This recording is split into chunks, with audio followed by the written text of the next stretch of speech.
But when authorities have no clear suspects and very little physical evidence, the FBI must rely on one of their most unique and least understood disciplines: profiling. May 31st, 1985. On a lonely road in Lexington, South Carolina, 17-year-old Shari Faye Smith checks her mailbox before disappearing without a trace.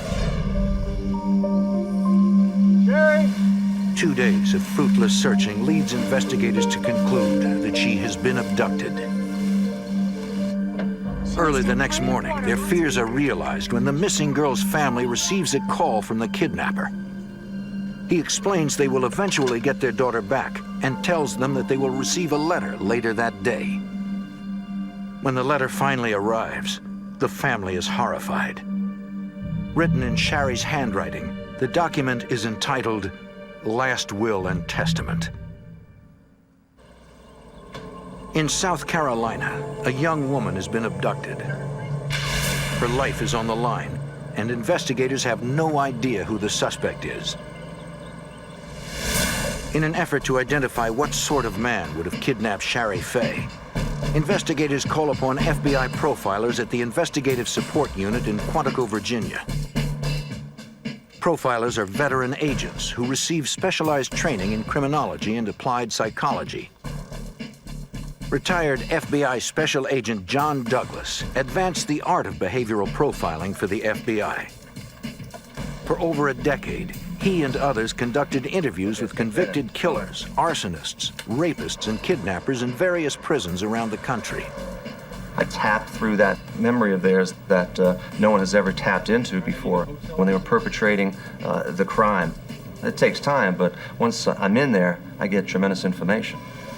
Douglas and others cataloged and categorized their findings, creating a statistical database from which profilers can draw inferences about criminals based on patterns of behavior. I'm very much like a doctorate in medicine, where I'm trying to come up with a diagnosis, and I'm going to rely on the thousands of cases that I've worked. I'm going to rely on the hundreds and hundreds of interviews of offenders who committed similar types of crimes. When creating a profile, Douglas needs to review all investigative materials, including preliminary police reports and crime scene photographs. You really need to have all the information relative to the victim. You have to do an analysis, a profile of the victim. You ask yourself the question, why was this victim the victim of this crime? And then you look at the way the crime was perpetrated, the low-risk crime or high-risk crime. When someone asks you a profile, what they're looking for are physical and behavioral characteristics, which includes age, race, sometimes body typing, educational level, occupational type. Sometimes it may include right down to the type of vehicle the person will be driving, may include the overall behavior of the subject, whether or not he's very, very rigid, obsessive compulsive on one extreme, to being very, very sloppy and careless on the other. And so it can include sometimes as many as 100 characteristics in the overall profile. At the request of South Carolina authorities, Douglas turns his attention to the Shari Faye Smith case and reviews all the case materials. What made the case unique was that we have a subject who's communicating with the family, which is very, very rare, very, very unusual. I felt good about it because when you have a communique, whether it's a written communique or a verbal communique, you can do an analysis of that, and it begins to paint a pretty nice picture of the type of person we should be looking for. It was as if he followed a script that was written out beforehand. Here is someone who will be very, very rigid, very, very orderly, very, very tight. After scrutinizing every detail of the abduction, Douglas generates a 22-point profile. The subject is likely a male with a prior criminal record and lives locally. The nature of the criminal beast is that they will perpetrate crimes and they will, as well as dispose of crimes in areas where there's some type of familiarity. Douglas also believes the abductor has feelings of inadequacy and compensates for that through violent actions. He feels like nothing. He feels like a nobody. And how can this nobody, this personality. This person who's probably overweight, low self-esteem, unattractive. How can he become somebody? He'll go after victims that there was no chance that he would ever come in contact with someone like a Shari Faye Smith. And so for the first time in their life, they can be powerful. 2 days after the kidnapper's last communication, he calls the family with specific directions to where they can find their daughter. Listen carefully. Take Highway 378 west to traffic circle. Turn left at white frame building. Go to backyard. 6 feet beyond, we're waiting. God chose us. Investigators race to the location, hoping to find the young girl alive. When they arrive, their worst fears are confirmed. Shari Faye Smith is dead. The body, having been exposed to the extreme heat and elements for several days, is so decomposed it makes determining the exact cause and time of death impossible. To the profiler, the detailed directions to Shari's body, as well as the condition of the crime scene, provides further insight into the suspect's mind. It told me that he had been out to that crime scene on several different occasions because he was very specific as to the number of miles and tenths of miles and number of feet where she can be found.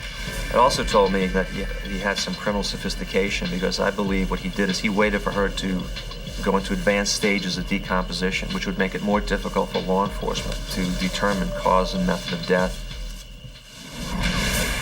On the evening of Shari's funeral, the killer calls again and asks to speak to her sister, Dawn. Hello? This thing got out of hand, and all I wanted to do was make love to Dawn. I've been watching her for a couple of weeks. To who? In a chilling moment, the killer uses Dawn's name in place of Shari's. Investigators brace themselves for the possibility that this killer may be turning his murderous obsession towards Dawn.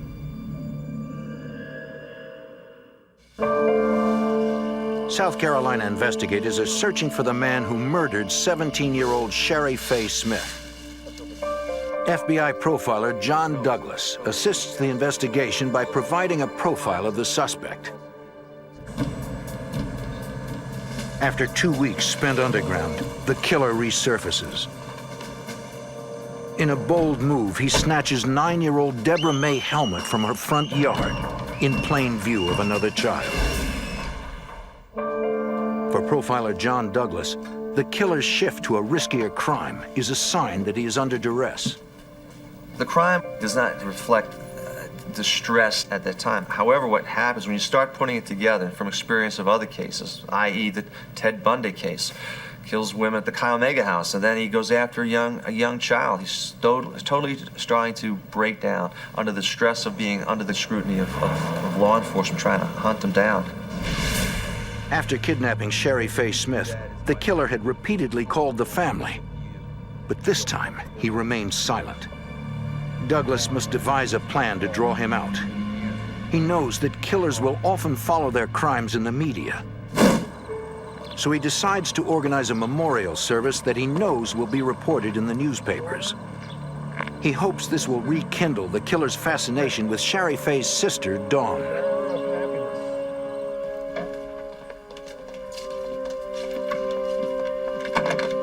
The kidnapper takes the bait and makes a call to Dawn. You can't be protected all the time. Okay, God wants you to join Shari Faye. It's just a matter of time. Then, before hanging up, the killer gives Dawn a series of directions. Okay, listen carefully. Go 1 north, turn right. Deborah May is waiting. God forgive us all. Investigators follow the directions. There, they find the body of 9-year-old Deborah May Helmick. Douglas suspects the killer will likely try to abduct Dawn. Meanwhile, forensic scientists use a process known as electrostatic detection to read invisible indentations on Shari Faye's last will and testament. The information leads investigators to a suspect, Larry Gene Bell, a local blue-collar worker. Police interview people who know Bell. In learning about him, investigators find that he matches Douglas's profile exactly. Authorities arrest Bell. Forensic evidence and Douglas's profile help convict Bell of both murders. He is executed on October 4th, 1996. In this case, Douglas was instrumental in identifying an unknown killer. Profilers can also confirm suspicions about known suspects. In 1983, Alaska state troopers are investigating the state's first serial killer. Dozens of women, mostly exotic dancers and prostitutes, have disappeared. Many are never seen again, but some turn up in shallow graves with .223 caliber shell casings nearby. The state troopers have a suspect, a local family man, Robert Hansen. A year earlier, a prostitute had told the local Anchorage police that she had been abducted and tortured by Hansen before she was able to escape. Anchorage police officers interviewed Hansen's friends, confirming his alibi. They searched his house and car, but found no evidence and suspended the investigation. Investigators felt that Hansen, who owns a local bakery, was too unlikely a suspect. But when the state troopers learn of the prostitute's report, they believe he may be the serial killer they are searching for. Investigators contact FBI Special Agent John Douglas for help. And this wasn't really to do a profile. Here they have a suspect, so what you do is you do a personality assessment of this individual and some of the circumstances around him to see whether or not this person has the capability, the capacity, the propensity for violence. The fact that the killer had murdered so many meant to Douglas that he has the means to function unnoticed in the community, someone who works independently. Since the bodies were recovered in remote areas of wilderness, the killer could possibly be an avid outdoorsman. Hansen fits the profile. He is both a small business owner and a recreational hunter. Since he preyed on prostitutes and exotic dancers, Douglas concludes the killer would have low self-esteem and had probably grown up feeling like an outcast. Hansen was unattractive. His face was all pockmarked, had a speech impediment, which probably caused him a lot of problems as a kid growing up. After reviewing all the case materials, Douglas concludes that Hansen was indeed capable of murder. If investigators are to prove Hansen's guilt, they'll need physical evidence. To obtain a search warrant for Hansen's home, they'll have to convince a judge of what they will find there. You want us to ask a question first? The profiler's role now switches from confirming suspicions about a suspect to helping investigators develop a search warrant. Authorities know they need to look for the gun that left the .223 caliber shell casings found near the bodies. They ask Douglas if there is anything else to list in the warrant. We're dealing here with a serial killer. It starts off as fantasy. And one of the things to keep the fantasy going after the crime is they take some type of a memento. We call them either souvenirs or trophies. Something belonging to the victims. It doesn't have to be anything expensive. It could be a cheap watch or costume jewelry. And what they'll do is that they'll keep this. They're not going to keep this out in open view. They're going to secrete this in places within the house, under a crawl space if they have it, or up in the attic under insulation. Douglas helps prosecutors write the affidavit, which swells to 48 pages. A judge approves the warrant. During the search of Hansen's house, investigators find the trophies Douglas suggested would be there, including the business cards of some of the victims. They also find several weapons. Among them is a .223 Ruger rifle. Ballistics testing proves it is the gun that fired the shells found near several of the crime scenes. Confronted with all the evidence, Hansen finally breaks. He confesses to murdering 4 women and is sentenced to 461 years with no chance of parole.